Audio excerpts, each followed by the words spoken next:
NDTV continues to report from down on ground in Israel, even as we've seen 7 days of endless war happening between Israel and, of course, United States against Iran. Ayatollah Khamenei is gone, the Iranian supreme leader, and now Donald Trump says that only option is an surrender by the Iranian regime. Whether that will happen, what is the end game really? Joining me right now here exclusively on NDTV is Dr. Ophir Falk, who is, of course, the foreign policy advisor of Prime Minister Benjamin Netanyahu. Thank you very much, Dr. Falk, for joining us. What is the end game here? Because the Ayatollah Khamenei is gone. That was your perhaps a sworn enemy. And are we looking at a democratic transition that will happen? Or are you going to pound Tehran like never before and this is endless war that continues? Thank you for having me, Mr. Cole. This is not an endless war. Our objective in this war is to remove the Ayatollah regime. It's a genocidal terrorist regime that has called death to America, death to Israel for 47 years. It's killed thousands of Americans, thousands of Israelis, killed thousands of its own people.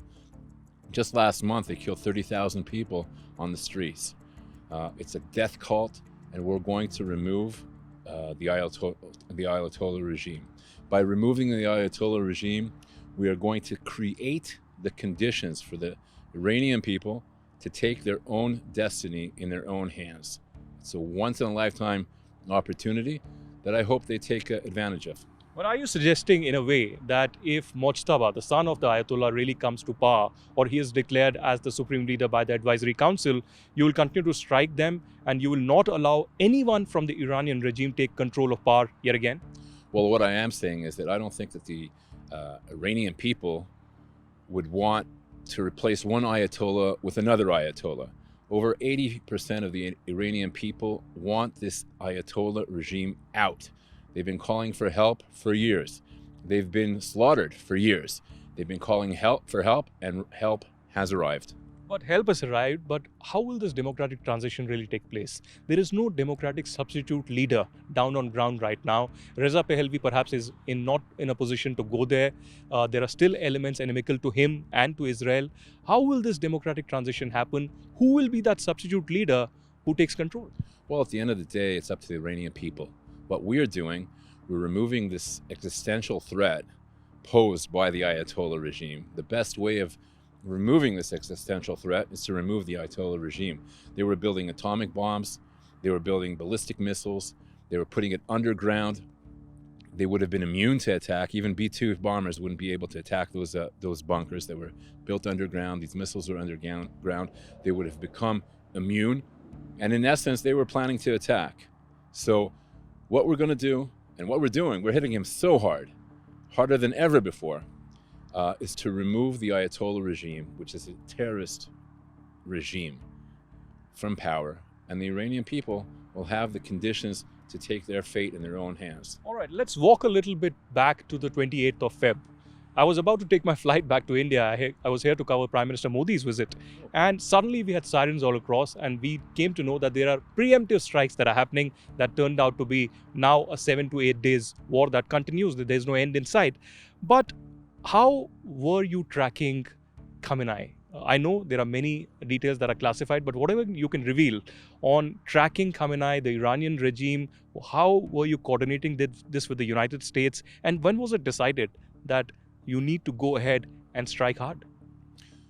Well, after the 12-day war, where the Iranian nuclear capabilities and their ballistic capabilities were hit very hard, you would think that the regime, the Ayatollah regime, would come to its senses and to stop their atomic bomb program.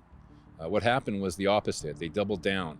They expedited their missile capability. They were building ballistic missiles at record speed, and they served as a significant threat to Israel and to the region.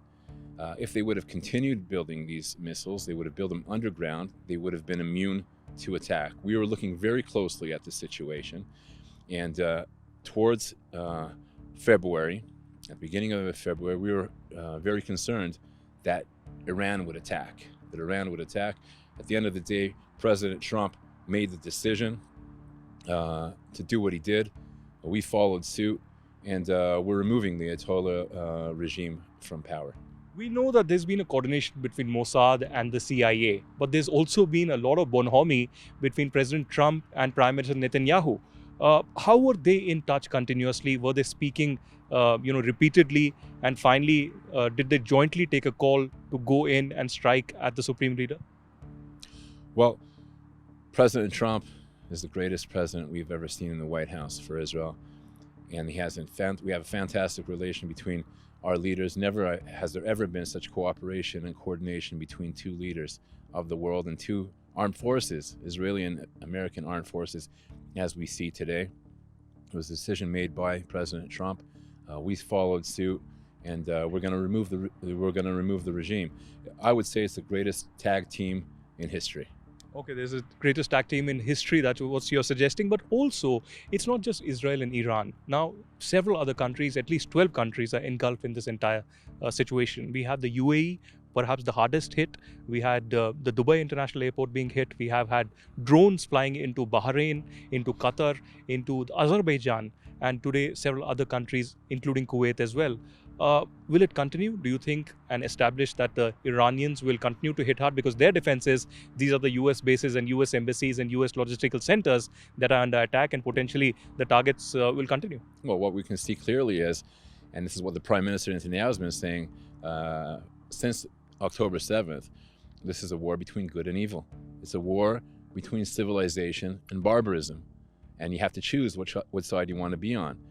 Iran is clearly the evil, pure evil, as President Trump has said, and we're going to beat him. We're going to take that Ayatollah regime out of power. Well, the Middle East has also come under, a complete standstill, I would say. In many, many years, this has happened for the first time.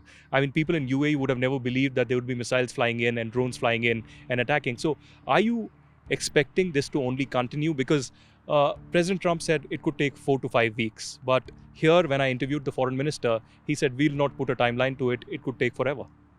No, it will definitely not take forever. I don't think anybody said it'll take forever. We're well ahead of schedule. It could take time, but not years. It could take time. We're well ahead of schedule. We've hit them harder than ever before. And as I said, we can clearly see this is a war between good and evil. And once we win this war, and we're about to win, it's within reach.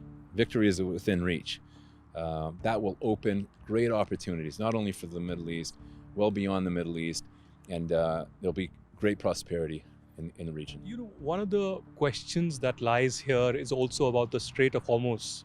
And there is a threat that is coming from the Iranian side. They're saying that the Europeans, the Israelis, and the Americans will not be allowed to actually move their vessels, their shipping tankers, and the ships all around that area.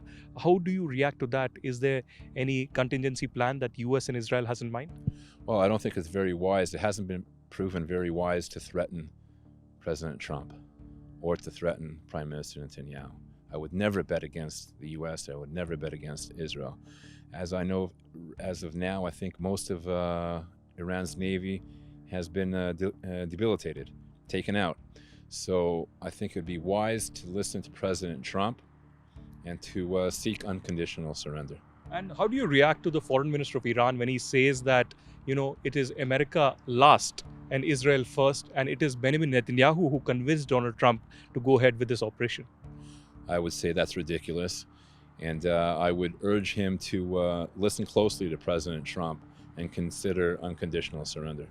Finally, Dr. Falk, let me also be a devil's advocate, because this has also led to a humanitarian crisis. We've seen missiles landing here in Israel. There have been casualties, more than 13, I would presume, and more than 1,000 people injured in different areas.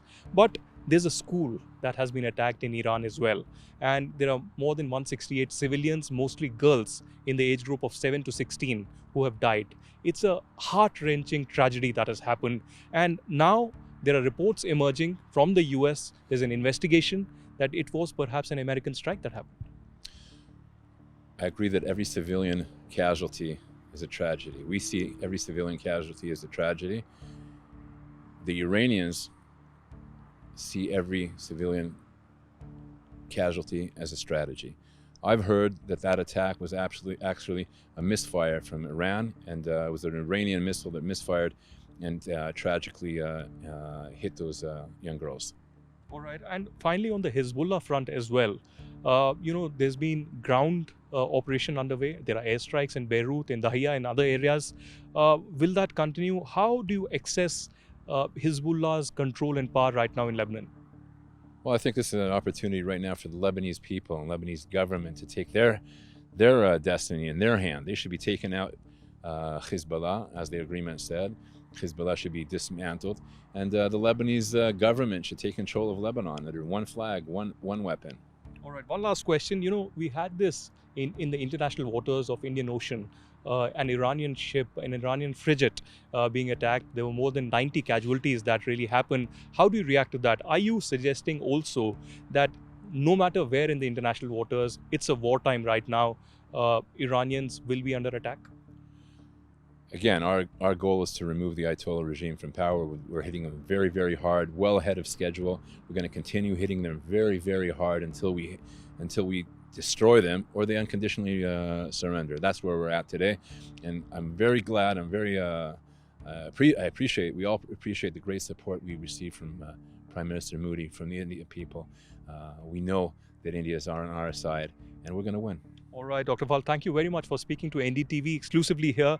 That was, of course, the foreign policy advisor of Prime Minister Benjamin Netanyahu speaking to us exclusively on NDTV here in Israel, even as it's been 7 days of relentless fighting. He thanks Prime Minister Modi for support, who was here just recently, a few days ago, before the war actually began.